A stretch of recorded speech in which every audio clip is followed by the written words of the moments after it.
that's very kind of Kirk to say all those nice things about me, but when you realize he finishes up with the fact that I write on deception, you can probably discount everything else that he said. My wife says that if I'm introduced to a group of people like this, I should fess up that the real credentials are, since I graduated from college, I've had 3 jobs. I've been a bartender, I've been an Air Force officer, and I've been a college professor. Each one has involved a cut in pay. She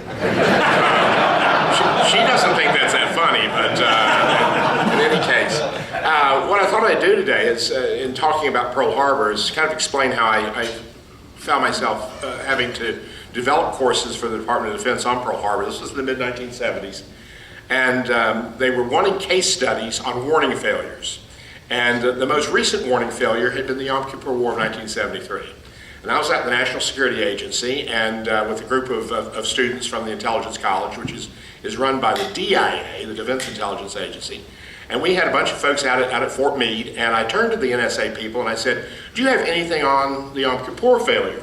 And they said, oh yes, we'd be glad to tell you what we have, and matter of fact, provide you with the slides. They sat me down in a room, they brought in a cup of coffee and a donut, so already I'm on board.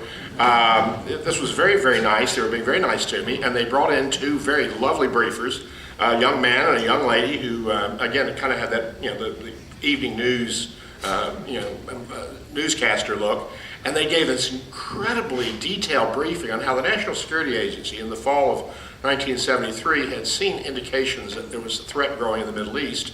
Unfortunately, those idiots over at CIA, DIA, and State Department failed to detect this, and the overall warning was lost. And I said, that's really interesting. Can I have some of this information to use over at the college? They said, absolutely. I thought maybe I ought to check in with the people over at Langley, so I went over to Langley and said, you guys got anything on warning failure, Yom Kippur War? And they said, oh, absolutely. They gave me a cup of coffee and 1 briefer, so I wasn't quite as impressed as I was at NSA. And guess what they told me? Yeah, the CIA in the fall, summer and fall of 1973 had detected problems in the Middle East, and unfortunately the idiots at the other agencies. I went to State Department, you know what I got from the State Department. I realized that this was kind of a minefield, that it was, first of all, as a historian, I wasn't sure. I believe all the sources, all the material, nothing was being manufactured. But the problem after you have a warning failure, you have a disaster, is it's like Monday morning quarterbacking. People can go back and pick out, they can cherry pick the things that they did talk about and not talk about the noise that obscured the overall message. I kept going back trying to find a crisis I could do a case study on and not get in trouble with either the sources or with the people I was going to have in the classroom, because people from all these organizations were going to be there. And Pearl Harbor is where I ended up. And Pearl Harbor is a perfectly good case study. It's still being used. I'm still doing it occasionally for the Department of Defense, and they have people who are doing it. It has all the elements. First of all, it's a very significant crisis. When we talk about Pearl Harbor on December the 7th every year, we talk about how it brought the United States into World War II and how it resolved the battleship air power debate within the Navy and how it changed the strategic balance. But over the long run, the impact of Pearl Harbor, I don't think gets the attention it deserves. It changed the way we looked at national defense. The National Security Act of 1947 created a unified Department of Defense. It created a central intelligence agency, created a national intelligence community that we not had before. And the people that wrote that created the Department of Defense, that created a DCI, which continues to be the person who's supposed to be controlling the intelligence community up until 2004, when we came up with the idea of a DNI, a Director of National Intelligence. All these people, these congressmen and senators who put this together in 1947, had been on the committees that investigated Pearl Harbor. There were 6 investigations into Pearl Harbor. And I was very happy to discover that, because that meant my work had been done for me. I could go back and read the results of all these committees. I hope you'll take this, whatever this is worth. When you're looking at government documents, always look for a summary. I found out that the Senate investigation, for example, was 24 volumes long, and I discovered that volume 24 was a summary of the first 23 after I had read the first 23, which was really kind of embarrassing. There's actually a place in the sub-basement of Duke University Library where you see my head, the imprint of where I banged my head into the wall. But trying to go back and develop a case study for the Department of Defense, what do we need to know? And I would go back and say, well, you can just show them the movie Tora, Tora, Tora. That would work. Don't show them the movie Pearl Harbor. The movie Pearl Harbor is not really about Pearl Harbor. The movie Pearl Harbor is about a Japanese surprise attack on an American love triangle. But Tora, Tora, Tora historically is quite useful, and I would actually, occasionally we would show this movie at what's now the National Intelligence University. And it was quite useful. And people would look at that and they'd say, history repeats itself. We just need to study Pearl Harbor. Well, I'm one of those historians who says, no, history doesn't repeat itself. Driven Japanese aircraft are never again going to sink American battleships in Pearl Harbor. I just don't think that's going to happen. It's like Mark Twain said, history may not repeat itself, but it probably rhymes. And that's what I hope people will get out of a study of Pearl Harbor. When you look at the investigations, I kind of synthesized what the various investigations concluded, and there's a long list of things that went wrong. There was racism. There's no question we underestimated the Japanese. Some incredible things appear in some of the official intelligence reports.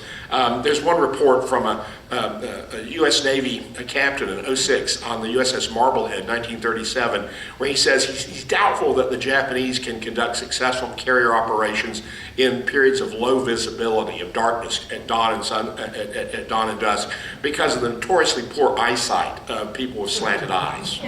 Now, I grew up in rural North Carolina, and I know some people that if they said that sort of thing, I would go, well, that's sad, but I understand they don't know much about other people from other places. But a professional intelligence officer shouldn't be making that mistake. There are other examples of that. Mirror imaging, kind of a spin-off of that. We assumed the Japanese would do things the way that we were going to do things. There's a lot of mirror imaging in our intelligence at that point in time. That movie about the love triangle actually gets that part right. They show the Japanese torpedoes. We didn't have torpedo nets around our battleships at Pearl Harbor because Pearl Harbor at its deepest is around 48, 50 feet deep. American torpedoes dropped from American torpedo bombers would go down to about 60 feet before they would come back up and run at the preset levels. So there was no need to have torpedo nets because clearly you can't use torpedoes at Pearl Harbor.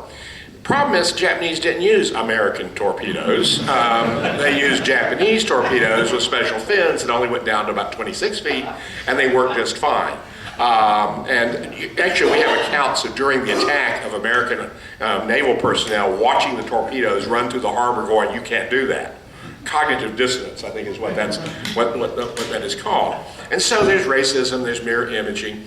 There's a confusion of threats. To give them a credit, there's a number of things you have to be prepared for. And General Short, the Army commander in Hawaii, was often criticized for parking the aircraft wingtip to wingtip at the various airfields. In truth, sabotage was something that he was legitimately concerned about. Amphibious raids, air attack, bombardment by the Japanese fleet. There was confusion of threats even globally. Was the threat primarily in the Atlantic or in the Pacific? The U.S. Navy is already involved in convoying by the summer of 1941. And so the Navy is already being pulled into this war, not in the Pacific as much as it is in Europe. And so there's a confusion of threats. There's a certain amount of deception. The Japanese kept negotiations going in Washington with not one but two ambassadors up until literally the day of the attack. The Japanese fleet goes to great lengths to come across the North Pacific out of the main shipping lanes. They follow a low pressure front. So they're in bad weather the whole way to lessen the possibility they'll be detected. And they attack from the northeast. The Pearl Harbor attack was launched from northeast of Oahu in the direction of California. And they thought that would be the best axis of attack to avoid detection. So there are a number of things that go wrong here. But the number one, I don't know really how to rank all these problems, except I know what number one is. And it's the compartmented intelligence and fractured command structure. Compartmented intelligence and fractured command structure. That should sound familiar because it's the number one conclusion of the 9/11 Commission too. It's pretty much the problem in most intelligence failures involving warning. Because you'll go back and discover, just as the people discovered after 1973, yes, they had intelligence, but it didn't come together in time. One of the problems with warning is that utility and volume of intelligence and credibility of intelligence vary inversely. As you get closer and closer to the event that you're needing to warn about, you can do less and less with the information. On the morning of 9/11, there are people at Langley sitting there in the watch center who heard that there were multiple hijackings in progress. Some of these people were the same people who'd written the report saying Al-Qaeda plans attacks in the United States. what do you think they were thinking when they heard there were multiple hijackings in progress? But at that point, of course, it was too late to do anything with that information. Same is true to some extent at Pearl Harbor. There was more and more information coming together. And that's a point I always try to make and quickly. This isn't a bolt from the blue. This is not a totally unexpected event. Yeah, you ever hear that? I don't know if people use that term bolt from the blue anymore. Okay, but it's, it refers to, you can get lightning out of a perfectly blue sky, perfectly clear sky. You can get the electrical buildup and you can get a bolt of lightning without a single cloud in sight. And that's kind of surprising. And so the term in intelligence, a bolt from the blue, refers to an attack that just comes out of nowhere, where there was no reason to expect it. Pearl Harbor doesn't fit that. We had information. Between World War I and World War II, there were 138 naval war games up in Rhode Island, up at Newport at the Navy's War College. 138 war games. 127 of those had Japan as the enemy. We had war-gamed attacks on Pearl Harbor. Twice, in 1927 and 1932, the Navy, practicing against itself, had actually worked out this tactical surprise at Pearl Harbor. They attacked out of the northeast on a Sunday morning. Again, it's kind of scary to see the parallels. But again, it was commonsensical. It was, why you would do it in this way. The United States and Japan are playing brinksmanship. Roosevelt has cut off Japanese. First, we started by cutting off some of the machine parts. We cut off some of their aviation fuel. By the time we get to the fall of 1941, the United States has embargoed all Japanese oil from United States possessions. All iron ore, all bank accounts in the United States have been frozen, and we have stopped all trade with Japan. Now, we know embargoes can be more or less effective. In the case of Japan, they were going to be effective. We accounted for over 60% of all Japanese oil. Japan is not self-sufficient in oil or any other major natural resource. We knew we were painting them into a corner. This was not secret. This was on the front page of the papers. Okay, everybody knew we were painting the Japanese into a corner. So how could we be surprised? This has led to lots of conspiracy theories. My favorite, if anybody wants to talk about this, I won't waste your time on this, but speaking to a group in 1991 down in Smithfield, I had a really nice lady come up to me after my presentation and say, "Did you know Eleanor Roosevelt was a Japanese agent?" And I went, "No, ma'am, I did not know that." And she proceeded to explain this to me. We can go into that. That was a fascinating theory. There are lots of conspiracy theories because as you study Pearl Harbor, you discover there was a lot of intelligence. State Department had intelligence, the FBI had intelligence, Office of Naval Intelligence had a variety of sources. All of them, if you put them all together, if you were in Pearl Harbor and knew this information, you would want to go to an increased level of alert. I don't think there's any doubt. State Department, our ambassador, Joseph Grew in Tokyo, was warning for over a year that if the Japanese move, they will strike without a declaration of war. He explained the Japanese view of modern war and said they do not preface their attacks with declarations. He also warned that the Japanese would probably launch some sort of preemptive attack against any country they thought it was inevitable they would have to fight.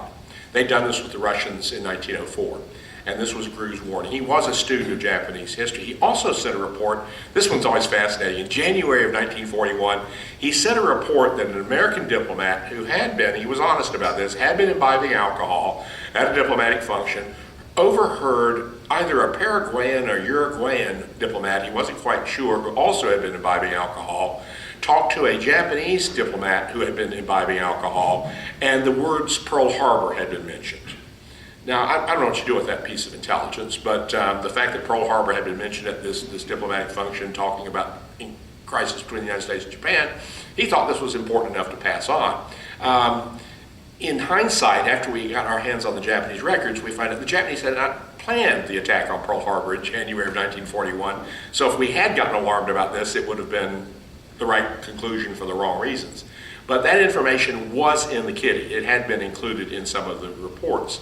The FBI had some information. They had a long-term thing. They had a British double agent, a guy named Popov. He's a Yugoslav, a Serbian, who the Germans had approached, and the Germans wanted him to spy for them.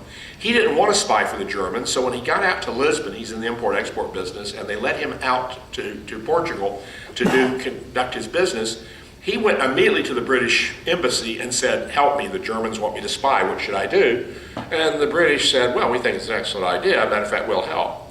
And so they ran him as a double agent. This gentleman, Popoff, I'm always embarrassed. I used to be embarrassed when I tried to explain, especially St. Mary's always had a problem trying to explain Popoff. Everybody who studied him, whether it was the British intelligence or later the FBI, they discovered, you want to know something about the person that you're trusting as an agent, and they found out that he liked to sleep with 2 women at once. Okay, and the British took that information and they decided to give him the code name Tricycle. If you ever say, MI6 doesn't have a sense of humor, they definitely do. Now, when he came to the United States in the summer of 1941, what does this have to do with Pearl Harbor? He came to the United States in the summer of 1941. The Germans asked him to collect intelligence on a variety of things. They gave him a shopping list. In the intel business, as some of y'all probably know, if you get the other side's shopping list, right, that's primo, that's absolute gold. To have the other side's a shopping list, what they're trying to collect against. Almost a third of the items on his list are in the Hawaiian Islands. Now, the Germans don't actually have an active human intelligence network in the United States. This man's a very high priority operative. To get him in the United States, even for a short period, is a real coup for the Germans. And yet they give him 1/3. We know this isn't for the Germans. The Germans are ambitious, but they're not that ambitious. Okay? And we know this is going to be for the Japanese. J. Edgar Hoover is given a heads up by the Brits that he's coming, and J. Edgar, first of all, doesn't like cooperating with the Brits.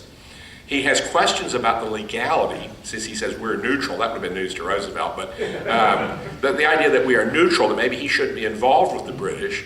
And then he finds out about Popoff's extracurricular activities, because the FBI follows him too and finds out about his proclivities. And so he says, I'm not sure we want to work with a moral degenerate. Some people have had, well, we won't go into J. Edgar, but in any case, that information goes nowhere. Was that vital information that somebody had a real, high interest in the Hawaiian Islands? Meanwhile, you got Special Agent Shivers, who's to me kind of a hero, the FBI agent in Hawaii who's in charge of trailing the Japanese consular officials. The entire Japanese consulate are Japanese naval officers. Almost every single one, and we know that. We've done background and figured out that these guys are all Japanese naval intelligence officers. And they're very good. They're going around collecting left, right, and center, and FBI guys are following them. The consul general is a Japanese lieutenant commander in the Navy, and he periodically rents a beach house on the north shore of Oahu, and he knows the FBI is following him, so he'll go out on the beach at 1 in the morning and build a bonfire and stand there with a blanket in front of the fire looking out to sea. And the FBI guys are sitting up in the sand dunes watching this going, what's that? After the war's over and we got a chance to interrogate this guy, there was nothing out there. He was just doing that to entertain the FBI. He was having fun. But what they were doing was collecting a lot of information, and they were communicating it sometimes through their coded messages, which we could read, some of them. We had broken the Japanese purple codes. We had not broken the Japanese naval codes yet, but we had broken the Japanese diplomatic codes, the so-called purple codes. And so the Japanese intelligence information is going through their diplomatic messages, and so we can read some of what they're passing back. And we know it's up to date, as close as they can get to real-time intelligence on fleet dispositions. There's also a Japanese dentist in Hawaii who is a Japanese national. He has a visa. He's not a Japanese American. And he and his wife collect intelligence. He has 2 hobbies, sailing and photography. And he combines the 2 by sailing around Pearl Harbor taking pictures. And then his wife will call a number in Tokyo. She goes to the Japanese consulate to use their telephone, and she calls back to Tokyo. We've tried to find out, but the number's unlisted. We know it's Japanese Imperial Intelligence Headquarters. It's got to be. This voice in Tokyo will ask questions like, are the orchids in bloom? And the Japanese dentist wife will say, yes, but only on Tuesdays. And the FBI guys who are tapping the phone without a court order, but they're nonetheless tapping it, they go, that means something. And then the question will be, what's the price of Johnny Walker? Well, Johnny Walker Red is going for $5 a quart. And Johnny Walker Red is going for whatever a quart, but the prices go up on weekends. And they go, that means something. And then the voice in Tokyo, this is the amazing part, will ask right out in the open, are the aircraft carriers in port? We know, all this this information, and they knew this. Well, anyhow, Shivers is really bothered by this, and also the fact that the tempo of collection is increasing, and they're being sloppier about being seen. It's obvious that the emphasis is on getting the most up-to-date intelligence as possible, not on remaining clandestine about it. And then on the Friday, the 5th of December, they see the Japanese consular officials take 55-gallon drums out into the courtyard of their residence and start burning papers. When foreign diplomats start burning papers, that's always a bad sign. And so he decides he needs to report this. And he contacts his opposite number in Naval Intelligence on Saturday, and he's told, sorry, it's Saturday, we're closed, we'll be open at 9 a.m. at 0900 on Monday. He contacts Lieutenant Colonel Bricknell, the assistant G2 for the Army. The G2, the head of intelligence for General Short, is a brigadier general, but he doesn't have any security clearances. The head of G2 does not yet have his security clearances, so he has to go to Lieutenant Colonel Bricknell. Bricknell hears the report, looks at the report, and Shivers says, I need somebody to read this now. Something is about to happen. Shivers is one of the few people who really is that insistent. And so Bricknell takes it to General Short, actually takes it to General Short's quarters, where he is dressing for his evening on Saturday. The commanding general Army Forces in Hawaii has to mingle. And this, I'm not making fun of General Short, that's his job. He really does need to coordinate with local business leaders. And Short says, summarize it for me, Colonel. And the Colonel keeps trying to get him to read it, saying you need to read the whole thing. As a result, they get into a little tiff over whether the General should read it. The Colonel, of course, loses to the General in this debate. But afterwards, when General Short was called before the investigating committees, Colonel Bricknell was also called before the investigating committees, and he quoted General Short as having said, Colonel, you are too intelligence-minded, end of quote. That was one of the more damning pieces of testimony against General Short in the investigations. But you see what happens to that piece of information, it just kind of disappears.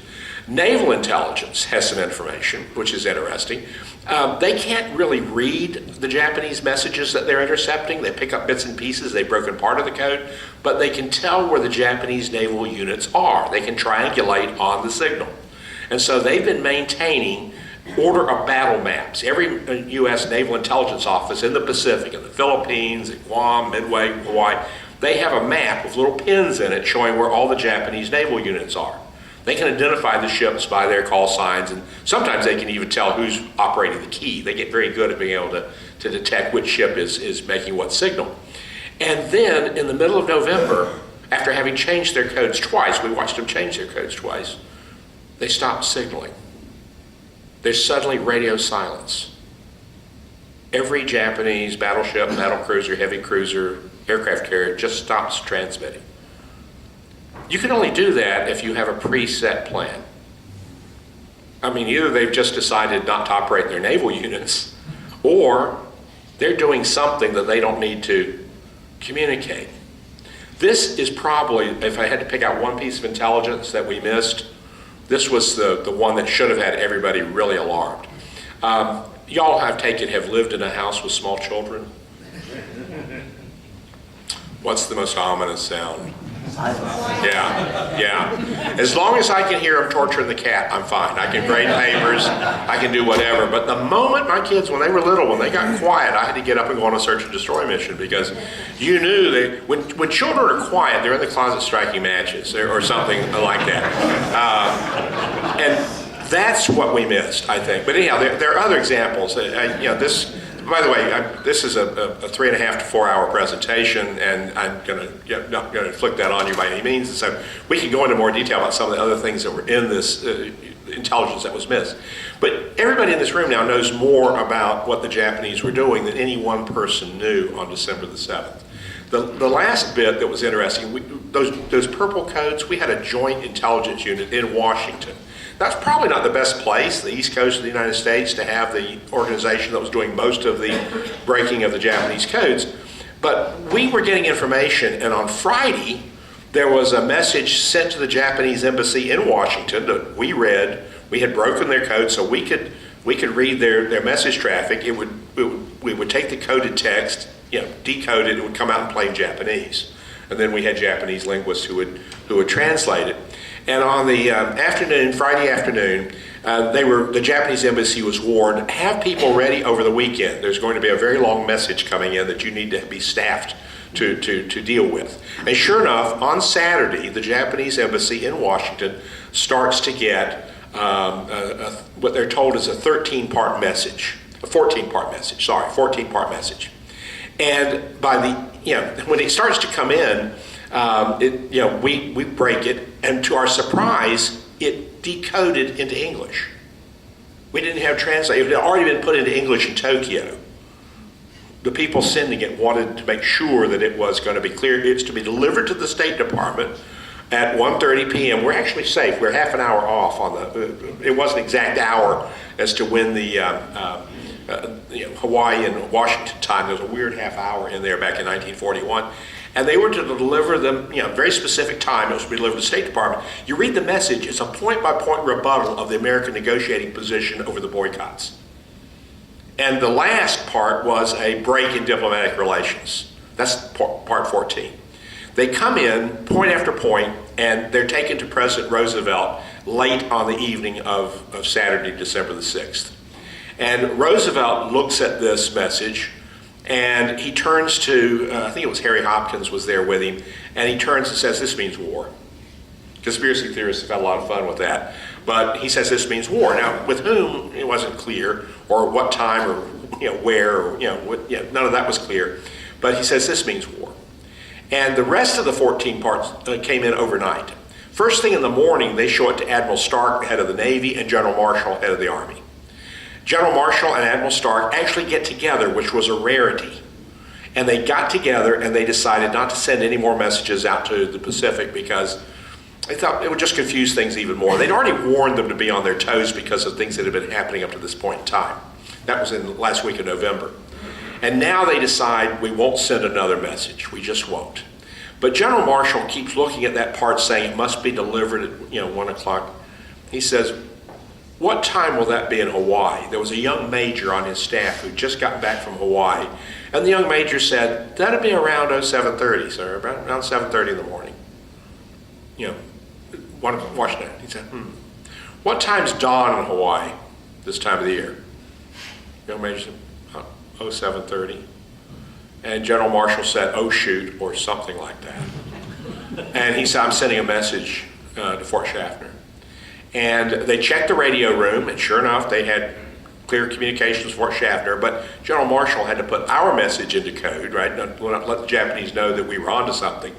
And in that period of time, we lost Fort Schaffner. Sunspots, atmospherics, we couldn't. Right across the street, the Navy had instantaneous secure communication through an underwater cable with Pearl Harbor. But the Army doesn't use Navy channels in an emergency. They use Western Union.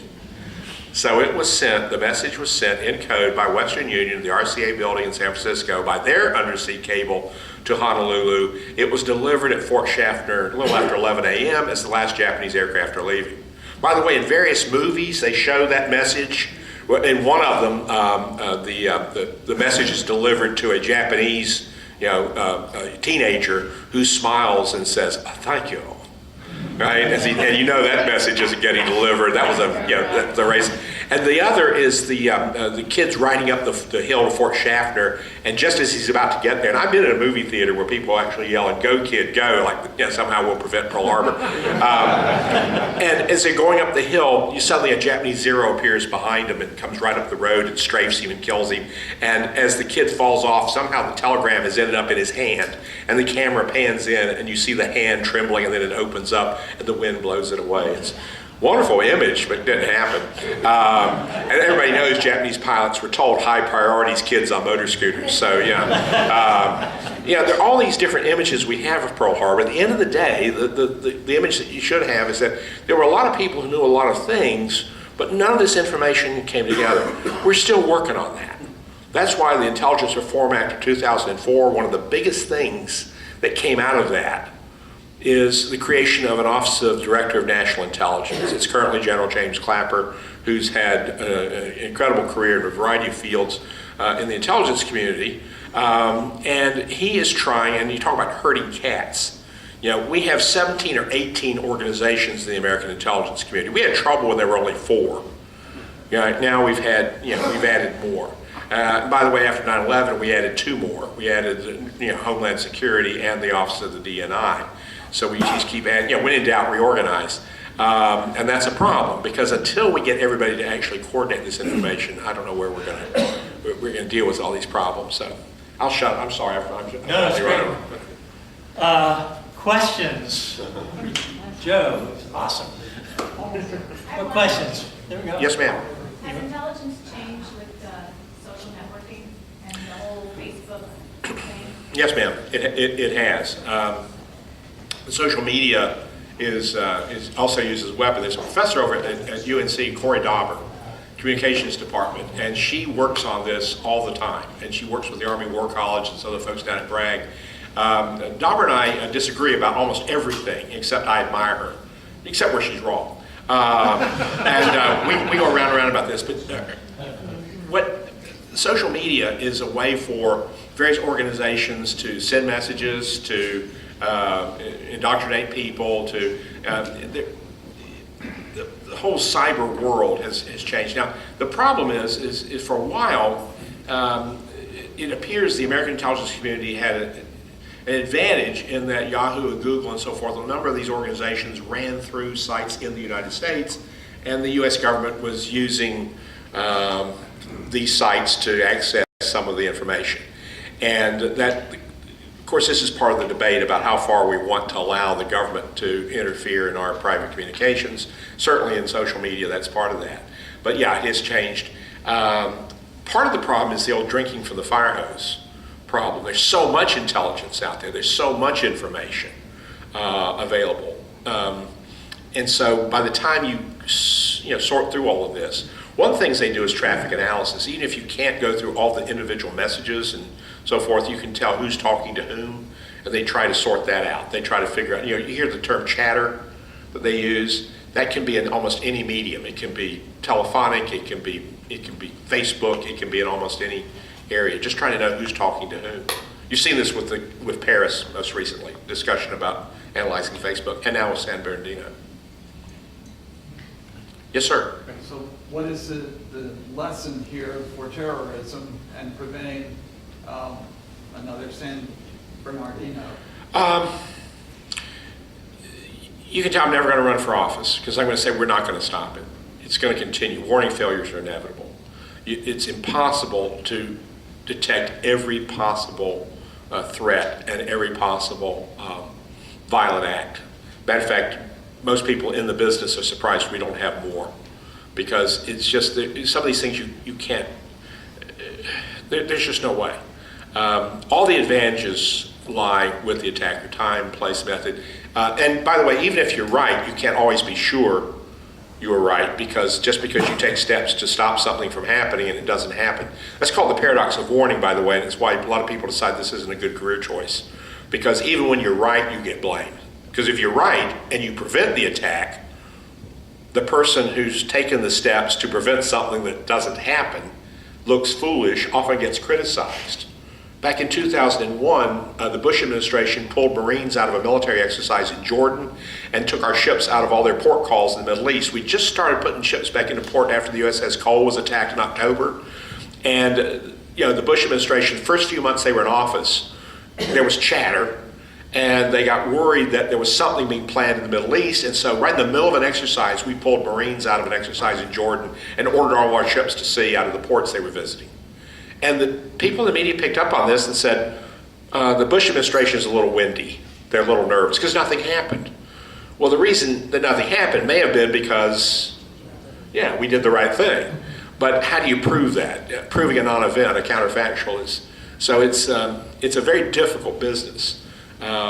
Terrorism happens on such a low level. I also think we got to be careful not to overreact to this. That's another. I get in trouble for that. My students have accused me of lack of patriotism on occasion, because I was in Strategic Air Command back when there were 30,000 Soviet warheads pointed at us. Terrorism is just not on that level. I'm sorry, it's not. It's just not on that level. It's a problem. It's a serious problem. But it is not an existential threat to the United States. If I'm going to worry about something, I'm going to worry about escalation in the Ukraine. I mean, and that's what I'm going to worry about, because terrorists can be can do terrible things, but terrible is on a relative level. I've said, the only two existential threats the Republicans faced since the British burned the White House in 1814 was the Confederate Army and Soviet strategic rocket forces. Other than those, there's not really been an existential threat. They asked Stilwell, General Stilwell was asked, what are you going to do if the Japanese land, this was after Pearl Harbor, what are you going to do if they land in the Pacific Northwest? And his response is supposed to have been, I'll have the Oregon Highway Patrol arrest them. He knew what their capability were to launch an amphibious attack across 5,000 miles of Pacific, 3,500 miles, whatever the North Pacific is. He knew it just didn't exist, but people were panicking. People were nervous, and I think we do that sometimes. Of course, that's exactly what the terrorists want you to do. So. Joe, thanks so much. Thank you for your time.